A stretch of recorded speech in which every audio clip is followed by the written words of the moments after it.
पृथ्वी news, नवा ध्यास नवे पर्व।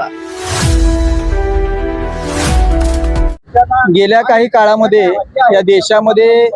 पेपर फुटीचं एक प्रकारचं लोण झालेलं आहे आणि नुकतीच नीटची परीक्षा फुटल्यानंतर सुमारे 24 लाख विद्यार्थ्यांच्या भविष्याचा एक प्रश्न निर्माण झाला आणि या मुद्द्यावर केंद्र सरकार किंवा संबंधित मंत्रालय हे गंभीर दिसलं नाही आणि म्हणून अशा या निर्डावलेल्या मंत्र्याचा राजीनामा मागण्यासाठी म्हणून दिल्लीमध्ये सुशिक्षित युवकांनी आंदोलन पुकारलं। त्याचं नेतृत्व डॉक्टर सोनम वांगचुक यांनी केलं। मात्र सत्तेच्या अहंकारामध्ये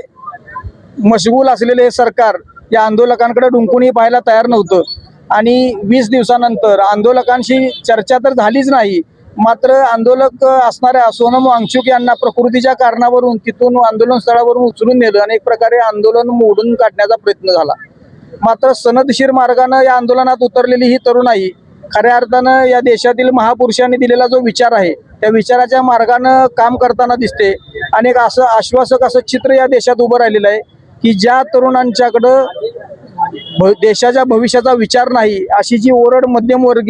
मध्यमवयीन काही मंडळी करत होती त्या सगळ्यांना तरुणांनीच आता सांगितलेलं आहे की हे सरकार उलटवण्यासाठी किंवा संविधानिक अधिकार मिळवण्यासाठी आता तरुण रस्त्यावर उतरलेला आहे आणि त्या उतरलेल्या तरुणांना त्या तरुणाईची शक्ती मोडून काढण्यासाठी ज्या पद्धतीने पोलिसांनी अत्याचार केले आपण पाहिलं। जे अत्याचार पाहिल्यानंतर संवेदनशील मन हळहळलेलं आहे आणि भारताच्या कानाकोपऱ्यातून तसेच जगभरातून या तरुणांच्या आंदोलनाला पाठिंबा दिला जात आहे आणि पोलिसांनी केलेल्या या कृत्याचा किंवा सरकारनं दाखवलेल्या असंवेदनशीलतेचा जगभरातून निषेध होत आहे आणि त्याचाच एक भाग म्हणून कराडमध्ये देखील सर्वपक्षीय इथं आम्ही एकत्र जमलेलो आहोत।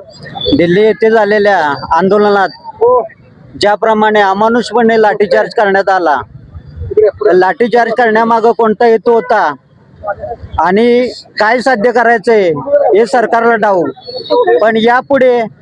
आंबेडकरवादी युवक म्हणून चळवळीचा एक कार्यकर्ता किंवा पक्षाचा एक जिल्हाध्यक्ष म्हणून यापुढे जे गर्विष्ठ सरकार आहे, माजलेलं सरकार आहे, त्यांचं एक कदापि वागणं खपवून घेणार नाही आणि यापुढे सदनशील मार्गाने तर आंदोलन चालू राहणारच आहे, पण त्यांनी आमच्या सदनशील मार्गाचा त्यांनी अंत पाहू नये आणि येणाऱ्या आगामी काळात आमचा युवक अस्वस्थ बसणार नाही। आम्ही जशाच तसे प्रत्युत्तर देणार आहोत, याची दखल त्यांनी घ्यावी। आदरणीय रिपब्लिकन पार्टी ऑफ इंडिया हे आदरणीय दीपक भाऊ निकाळजे राष्ट्रीय अध्यक्ष, तसेच कैलास भाऊ जोगदंड, तसेच बाळासाहेब पवार महाराष्ट्र संघटक, तसेच दादासाहेब ओवाळ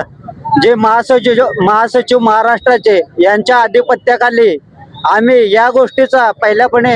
पूर्णपणे निषेध करतोयच, पण येणाऱ्या आगामी काळात आम्ही स्वस्थ बसणार नाही। याची दखल इथे बसलेल्या सर्व सत्ताधाऱ्यांनी घ्यावी अशी मी नोंद करतो आणि या घटनेचा सर्व पक्षीयतर्फे तीव्र निषेध करतो।